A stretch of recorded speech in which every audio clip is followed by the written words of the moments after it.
On va donc faire un petit voyage dans les couleurs de l'arc-en-ciel terrestre. Et pour ça, il faut prendre beaucoup de recul, parce qu'on va voyager sur les 4,6 milliards d'années du système planétaire, et on va s'intéresser essentiellement à toutes les couleurs par lesquelles est passée notre Terre. Donc aujourd'hui, ou depuis à peu près une trentaine d'années, on a cette image de la Terre comme une boule bleue et marron et parcheminée de blanc avec les nuages. Cette image-là, elle se brouille dès qu'on va très très loin dans le temps. Et je vais vous expliquer pourquoi et par quelle couleur et combien de temps en gros la Terre est passée.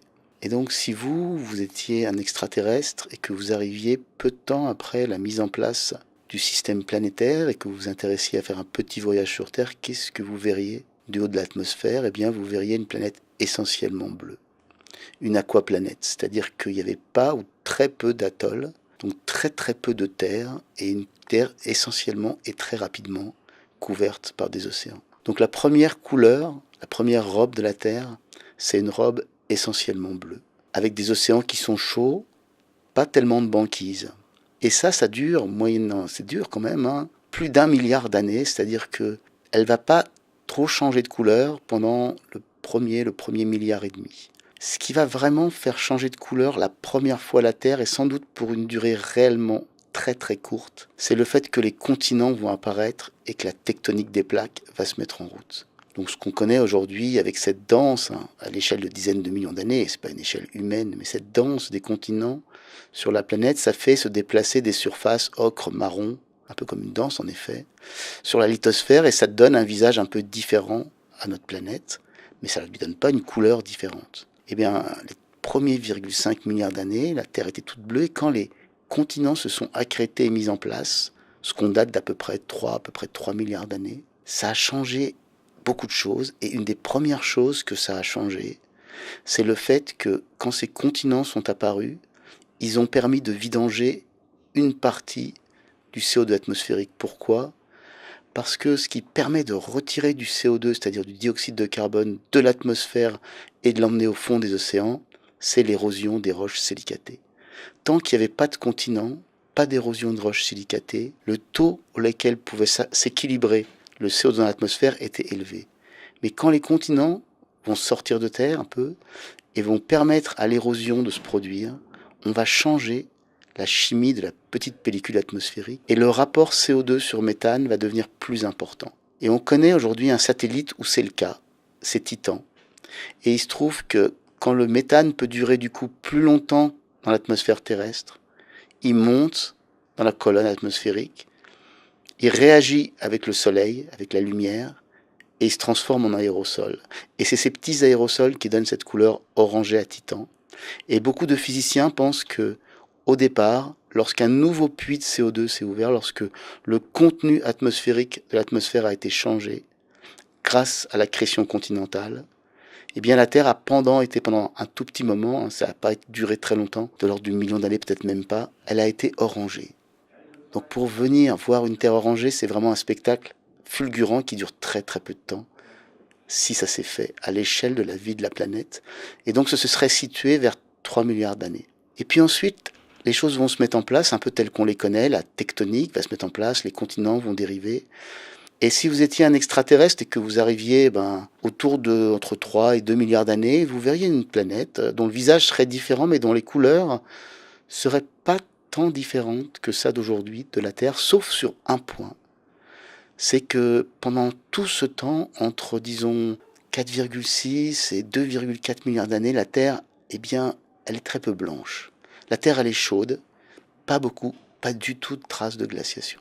Et donc on est sur une Terre qui est régulée, chaude, qui est la plupart du temps chaude, et c'est quelque chose qu'on n'a pas dans l'idée quand on regarde la Terre et ses couleurs. Mais nous, les hommes, depuis Toumaï, depuis longtemps, depuis des millions d'années, on est habitués à voir deux calottes de glace, une ancienne, qui est l'Antarctique, 34 millions d'années, puis une nouvelle, Groenland, 3 millions d'années. Donc la Terre, elle est aussi un peu blanche. Mais il faut savoir que cette Terre blanche-là, avec ses pôles enneigés, eh ben, c'est quelque chose de récent dans l'histoire de la Terre. En fait, il y a eu quelques épisodes glaciaires, mais très peu. Et pourtant, il y a eu 2 épisodes où la Terre a été toute blanche. C'est ce qu'on appelle la Snowball Earth en anglais. Et ça s'est produit 2 fois dans l'histoire de la Terre. 2 fois, la Terre s'est complètement englacée, c'est-à-dire que les continents étaient couverts de calottes de glace, un peu comme l'Antarctique aujourd'hui, et les océans couverts de banquise. Et ça, c'est une situation qui peut se produire dans certains cas qu'on sait identifier. Ça s'est produit 2 fois seulement. Et c'est un état instable, c'est-à-dire que dans cet état, eh bien, la Terre ne peut pas rester très longtemps, parce qu'à cause du volcanisme, on se déglace au bout de quelques millions d'années. Donc c'est un état très instable que la Terre a connu seulement 2 fois. Et donc la Terre, elle a essentiellement été bleue le premier milliard et demi. Elle a été pendant l'espace d'un instant peut-être rose-orangé comme Titan, et elle a été quand même pendant quelques millions d'années toute blanche. Mais sur des milliards d'années, c'est quand même peu. Et la dernière couleur qui a été hissée sur Terre, c'est le vert. C'est le vert sur les continents. Pourquoi ? Parce qu'en fait, la vie sur Terre, elle est vieille. On remonte jusqu'à, pour sûr, 3,7 milliards d'années. Donc la vie, elle s'est incrustée, puis elle dure, sous formes diverses, mais elle dure. Mais elle a, la plupart du temps, jusqu'à il y a à peu près, disons, 400, 450 millions d'années, donc pendant très longtemps, des milliards d'années, ben la vie, elle était synonyme d'eau liquide, et la vie, elle s'est essentiellement développée dans le bleu des océans. Et c'est seulement il y a 450 millions d'années que la biosphère terrestre est partie à la conquête des continents, et qu'elle a verdi les continents. Alors ça a commencé il y a à peu près 450 millions d'années avec des toutes petites plantes, très peu enracinées, très inféodées aux cours d'eau. Et puis il y a une fantastique diversification de la biosphère terrestre. Au bout de quelques millions d'années, on avait déjà des fougères géantes. Et au bout de quelques dizaines de millions d'années, on avait des arbres et des forêts. Bon, les arbres d'il y a 375 millions d'années, du Dévonien, c'est des Archéoptéris. Ils ont une forme très différente des arbres actuels. Mais c'est des arbres quand même. Et donc la dernière couleur, paradoxalement, qui a été hissée, c'est le vert des continents.